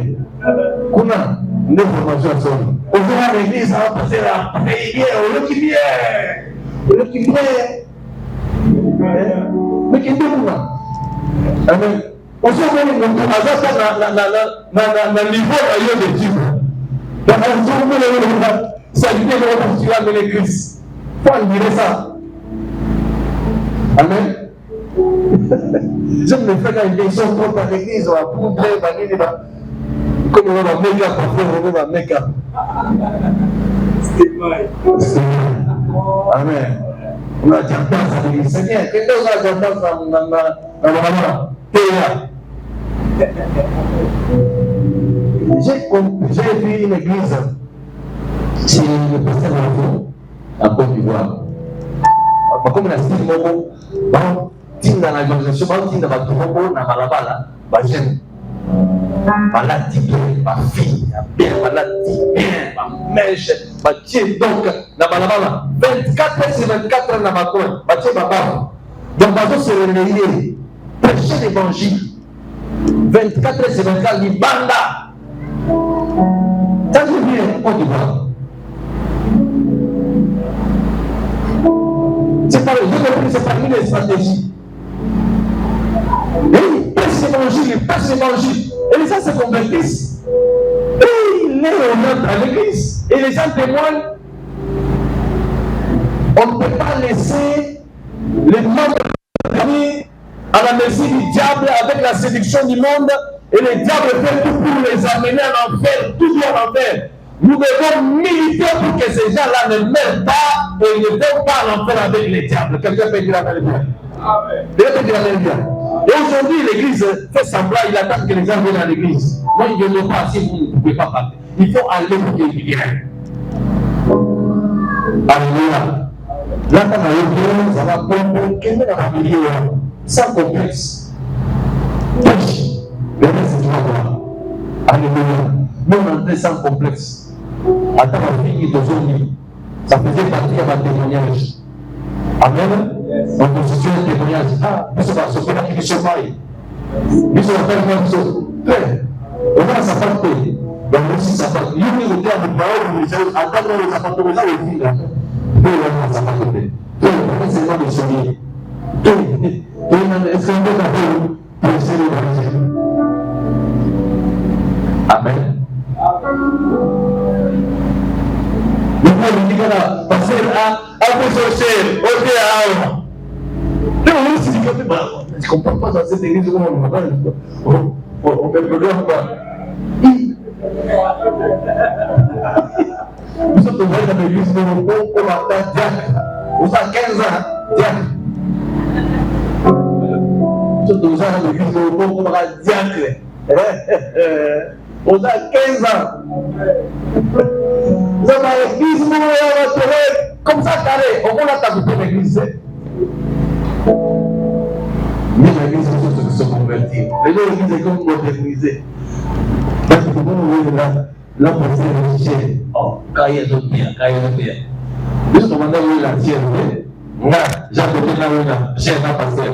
Mais voilà, j'ai les bandes là, où il y a la chaîne, on a la convertissez-vous. Vous allez passer le palais. Il y a besoin de ça. Tu vas passer. Oh, vous pouvez dire, on va l'église.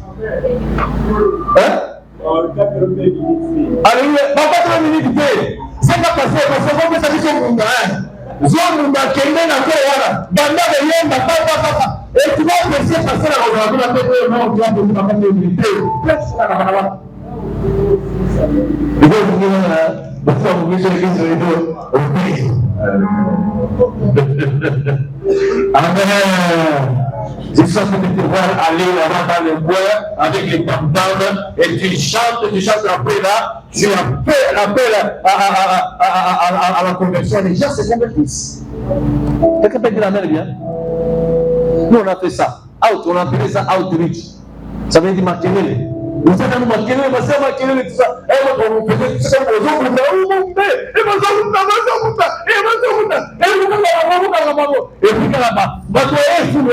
et puis, vous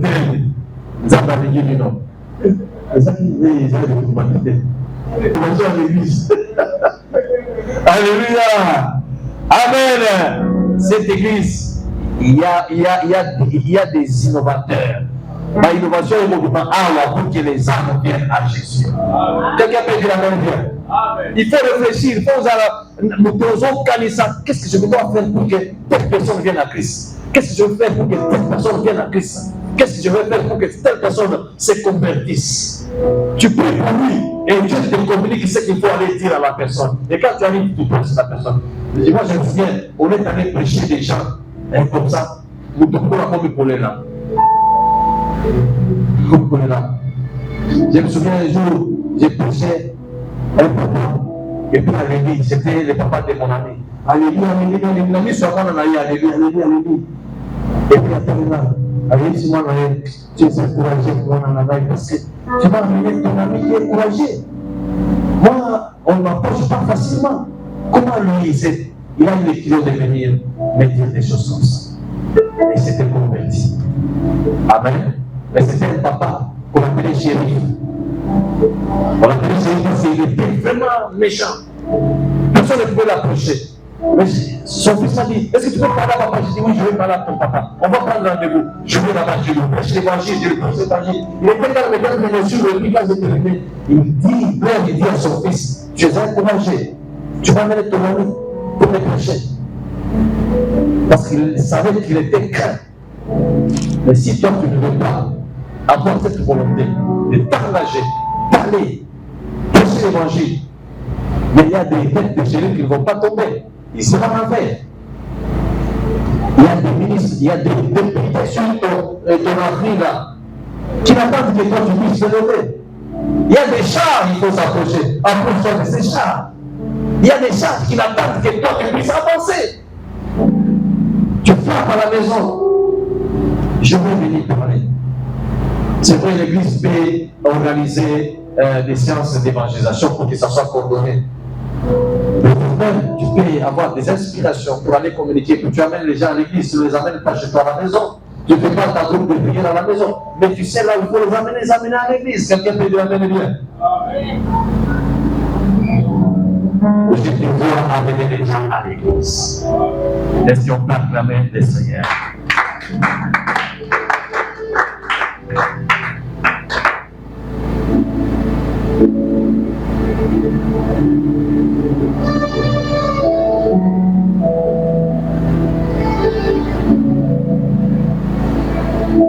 Il est difficile aujourd'hui que l'Église envoie des missionnaires. Pourquoi? Parce que tout le monde devait rester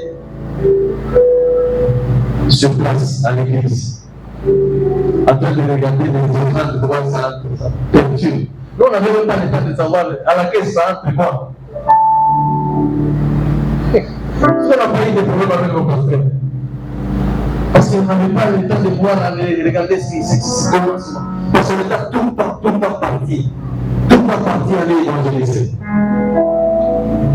Tout le temps parti pour aller gagner les âmes. J'ai travaillé beaucoup dans les extensions des églises. Chaque fois qu'il y avait une extension qu'on devrait ouvrir, que ce soit là où je venais à Lubumbashi, c'était nous. C'était moi. Ce qui fait que j'étais parmi les gens qui ont travaillé beaucoup pour les comptes de l'église dans les extensions. Je me souviens un jour, lorsque je m'ai envoyé à Lubumbashi pour ouvrir l'église de Lubumbashi, j'ai devais quitter Kinshasa pour aller à Lubumbashi ouvrir l'église de Lubumbashi. J'arrive, j'ai monté des stratégies extraordinaires. C'était que la parcelle de l'église était grande. Je me disais ce que je peux faire pour attirer, c'était un rôle pour attirer ces gens-là et tous ces grands messieurs. Est-ce qu'il faut aller faire le porte-à-porte? Je ne veux pas faire le porte-à-porte. Mais un jour, j'ai sens comme si c'était les moteurs d'un niveleuse. Alors, comme le terrain était un peu en pente, il fallait qu'on puisse niveler le terrain de l'église. Je suis allé à l'hôpital, j'ai commandé un niveleuse. Alors, l'église est entrée dans les quartiers. Vous savez que c'était l'église qui devait commencer là-bas.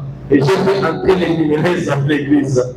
Pour niveler l'église. Et tous les bruits qui étaient en train d'être faits par les niveleuses là, les gens étaient curieux de savoir quelle est cette niveleuse qui vient d'une station de carburant.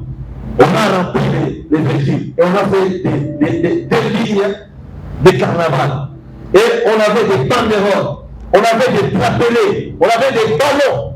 Et quand partout on passait, on laissait des flyers, on agitait des banderoles, on communiquait l'évangile. On faisait beaucoup de bruit, des klaxons, et des trompettes, et des flûtes. Et c'était ça. Et les gens ont été gagnés comme ça parce qu'il y a cet esprit d'évangélisation dans une personne. Parce que j'avais ça dans mon esprit. Et le Seigneur a commencé à m'inspirer comme ça une stratégie pour comment booster l'église, comment innover pour que les gens viennent à l'église. Alléluia. Ce n'était pas mon pasteur.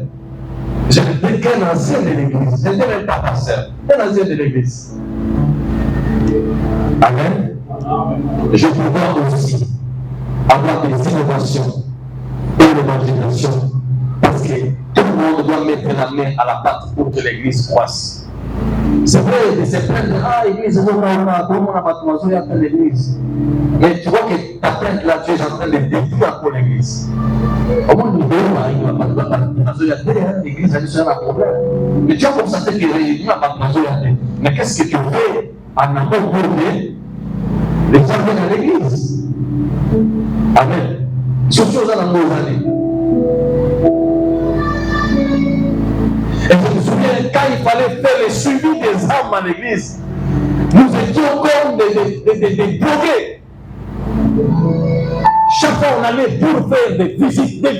C'est comme ça qu'on a marqué des gens. On les a amenés à l'église. On ne les a pas amenés à la maison dans le groupe de prière. On les a amenés à l'église. Parce qu'il fallait aller les amener. Et on a amené non seulement les hommes, mais on a amené même des familles à l'église. Je me souviens, il y a eu des mamans et des frères qui ont témoigné que si je suis venu à l'église avec ma famille, c'est un frère. Parce qu'ils venaient tout le temps chez nous.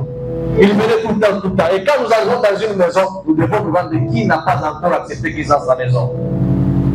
Et ça sera notre cheval de bataille. Lorsque dans une église, l'évangélisation n'est pas cheval de bataille, cette église est appelée à s'ouvrir.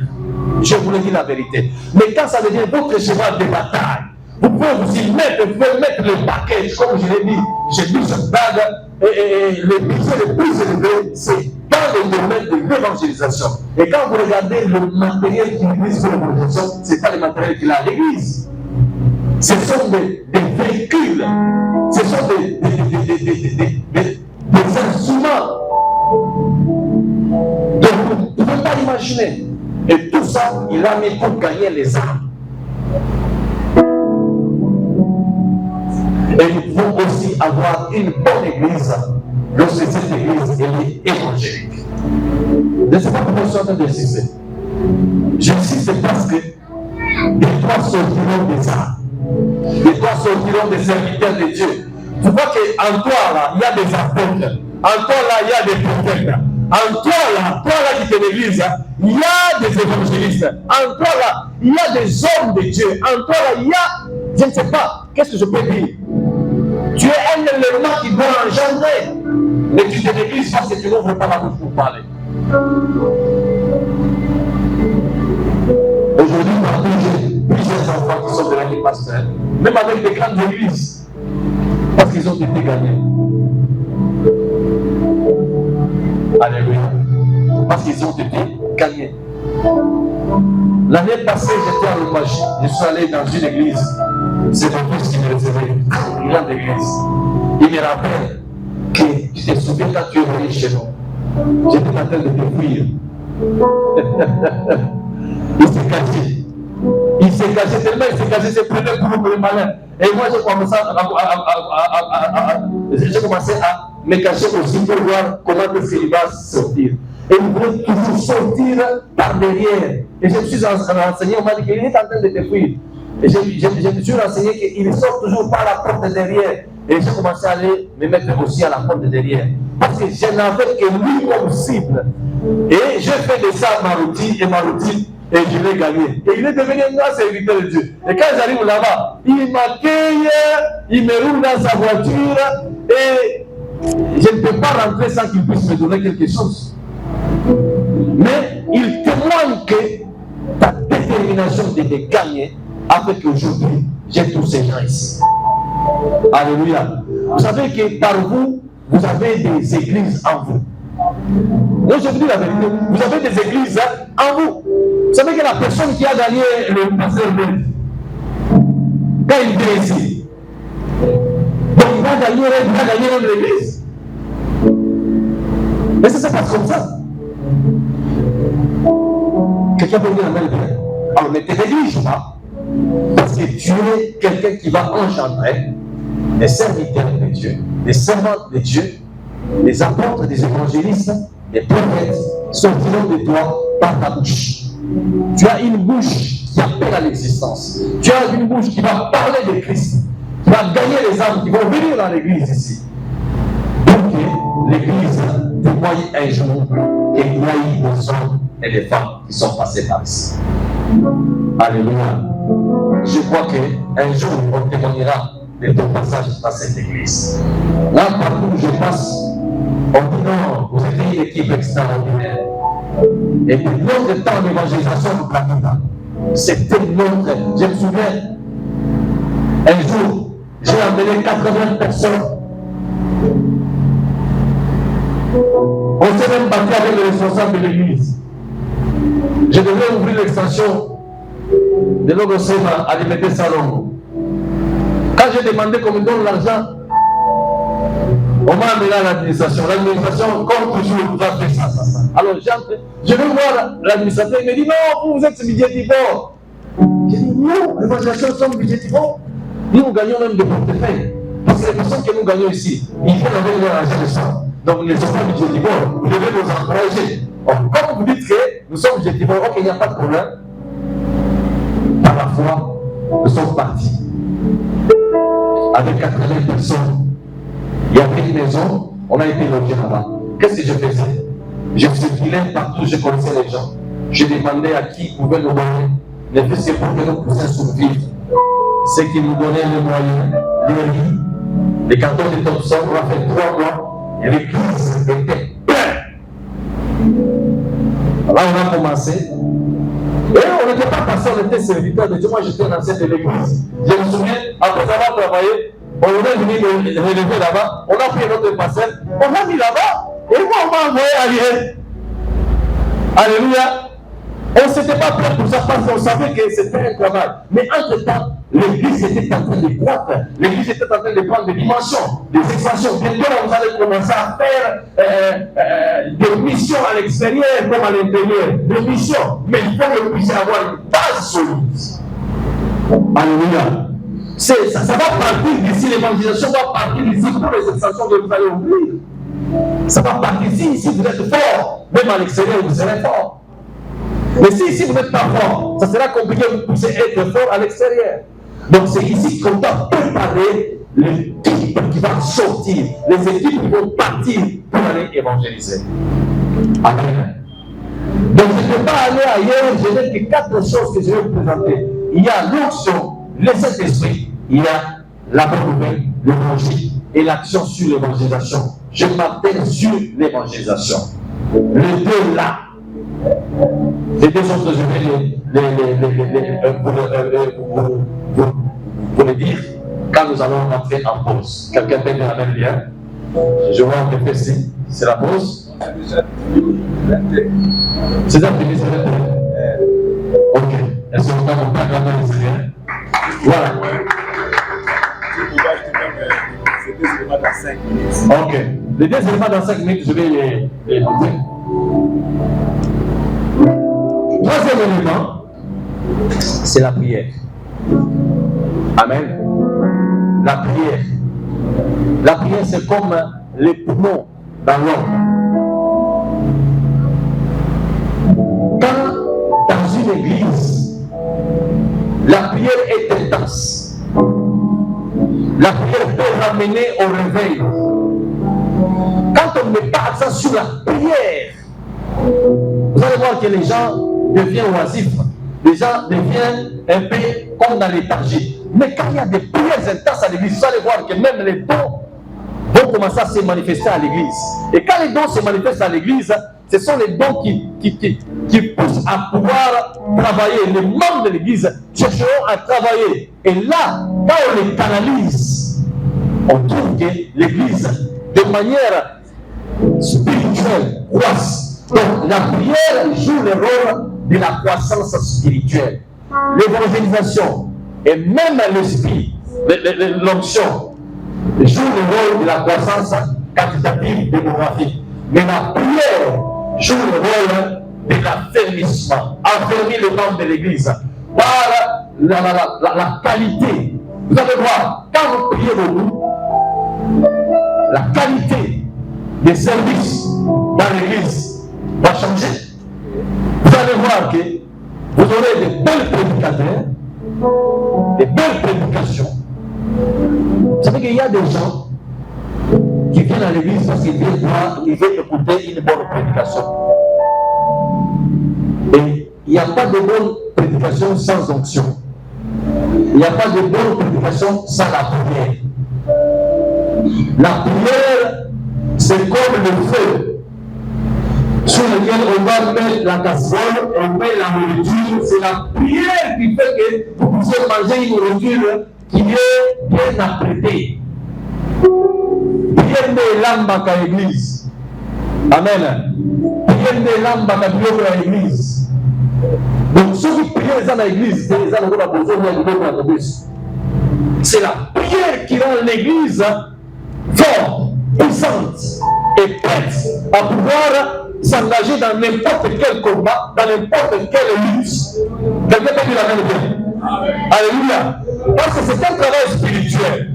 Le diable va combattre la quantité de l'église, mais la prière fera que cette quantité au travers de l'évangélisation continue à croître parce que la prière viendra faire des barrières aux sorciers qui viennent embouter les gens pour qu'ils ne puissent pas recevoir le Seigneur.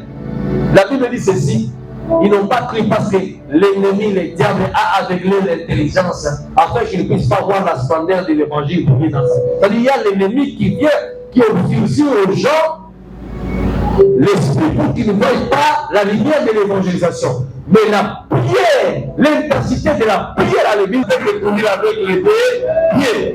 Ils étaient ensemble dans un même lieu. Ils partageaient et ils priaient. C'est pourquoi ils se faisaient aussi des grands miracles. Et les hommes accouraient à l'église. C'est-à-dire la prière peut amener un déclenchement de miracle. Je suis en train de parler maintenant du quatrième point, c'est le miracle. Alléluia. Il y a l'onction, il y a la bonne nouvelle évangélisation qui est prêchée, mais il y a la prière intense de l'église qui amène le miracle, et le miracle amène les gens. Il y a les gens qui viennent aussi parce qu'ils ont vu les témoignages et ils ont vu des signes. Les gens ont des problèmes, ils viennent à l'église pour que leur problème termine. Le miracle, ce n'est pas pour les sorciers, le miracle, c'est pour l'église. D'ailleurs, je disais à quelqu'un, ça ne doit pas étonner les gens quand ils se font des miracles à l'église, parce que c'est le cahier de charge de l'église.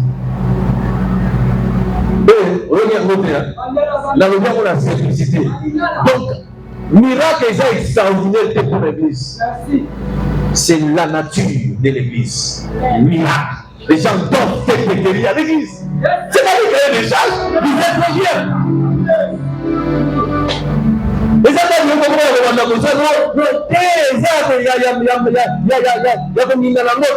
c'est ça la vie normale de l'église. Les gens viennent à l'église, ils doivent être guéris. Les voisins doivent manger à l'église, les sourds doivent entendre à l'église, les aveugles doivent découvrir la vue à l'église. Ça, c'est le travail de l'église. C'est ça notre routine. C'est extraordinaire quand il n'y a pas de miracle dans l'église. C'est extraordinaire qu'il n'y a pas de miracle à l'église. Donc si vous venez à l'église, le miracle c'est extraordinaire. Parce que Ce qui est ordinaire à l'église, hein, c'est ce que Jésus a dit dans Marc chapitre 16. Il dit, voici les miracles qui accompagneront ceux qui ont couché. Le miracle qui accompagneront. Donc Jésus a laissé les cahiers des charges à l'église pour que le miracle se manifeste à l'église. Et quand il y a le miracle, les gens quittent leur maison, viennent à la maison et viennent à l'église. Et il a dit, ne faites pas de ma maison une caverne de prière.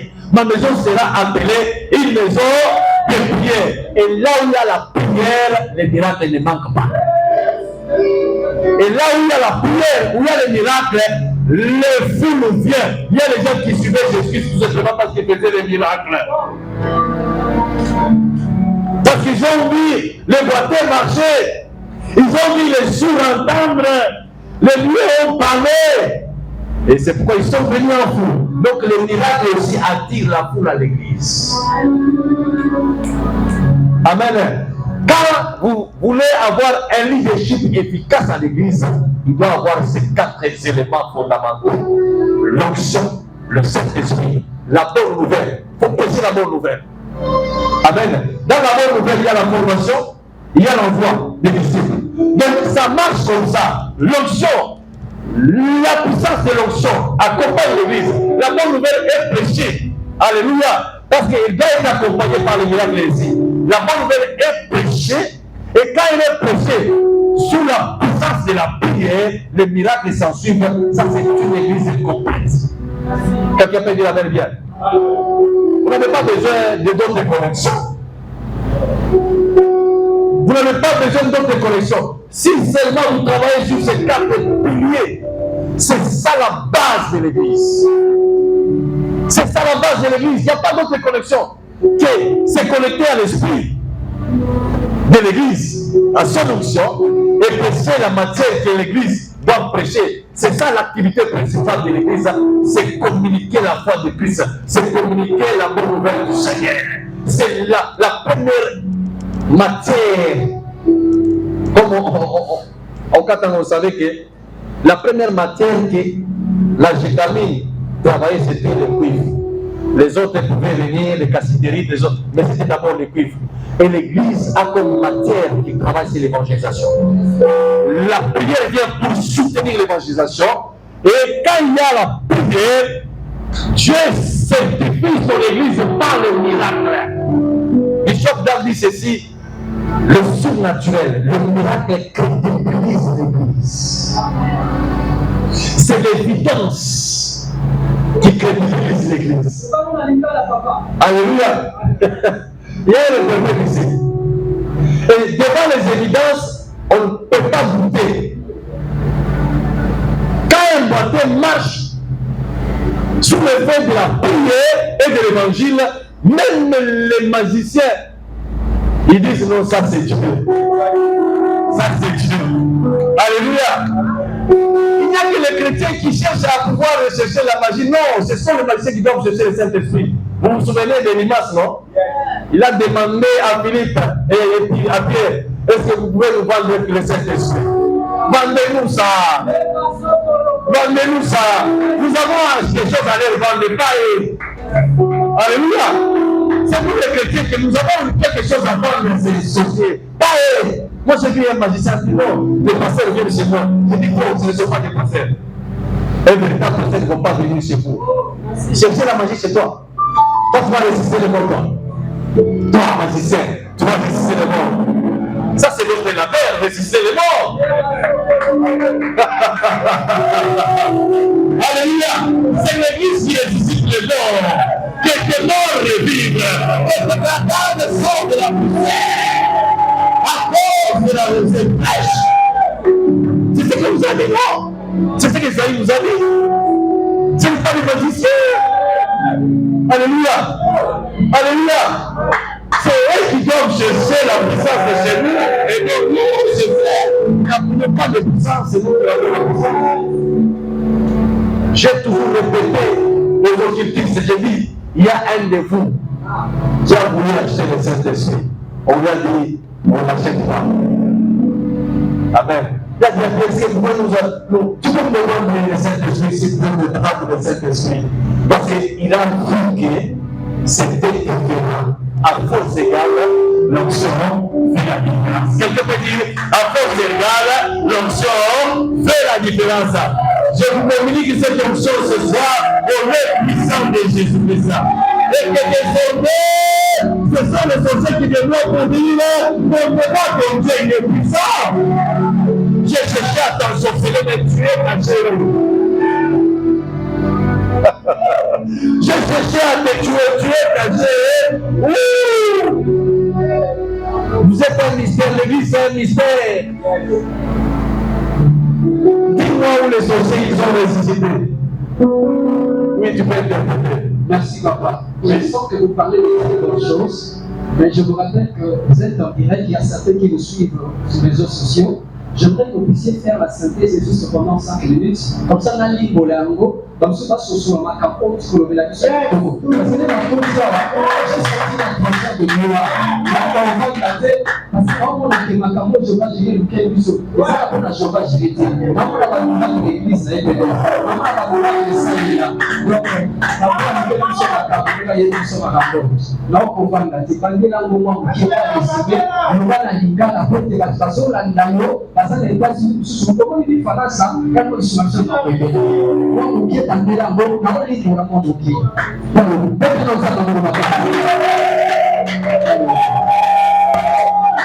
Amen. Amen.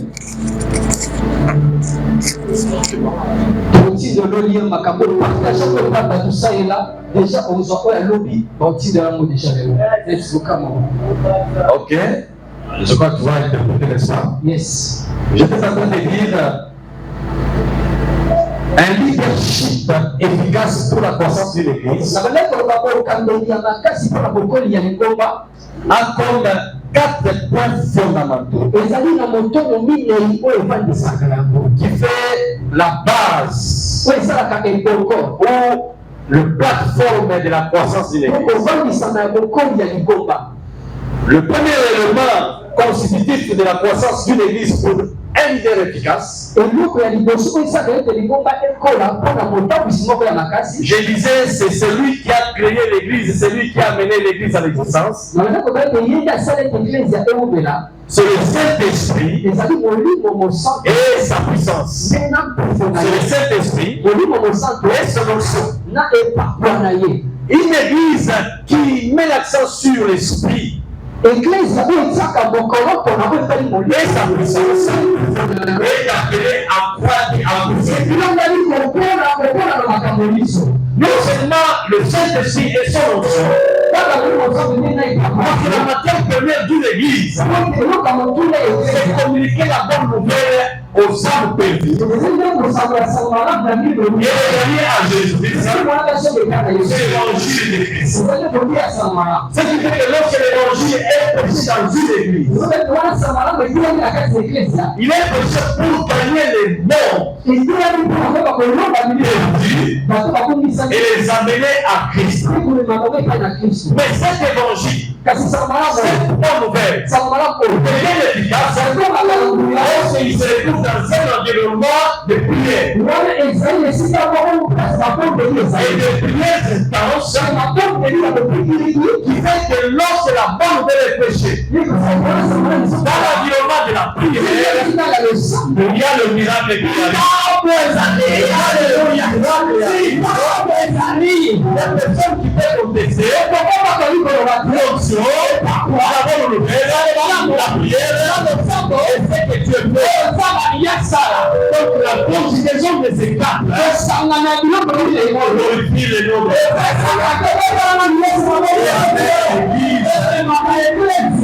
À respirer, avec l'église, à évoluer, avec l'église, à la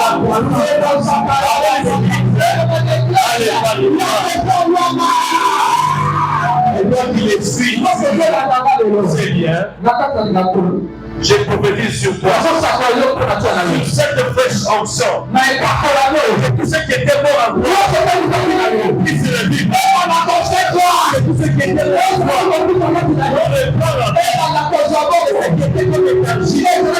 toi, qui se réveille dans la vie. Si tu marches marchais dans la faiblesse. Quand on est content dans la bataille, Mais l'onction frère, c'était communiqué la paix. Si tu marchais dans la désolation, c'est la bonne nouvelle puissante de te relever, et d'évoluer, et de croître, et de se glorifier le Seigneur. On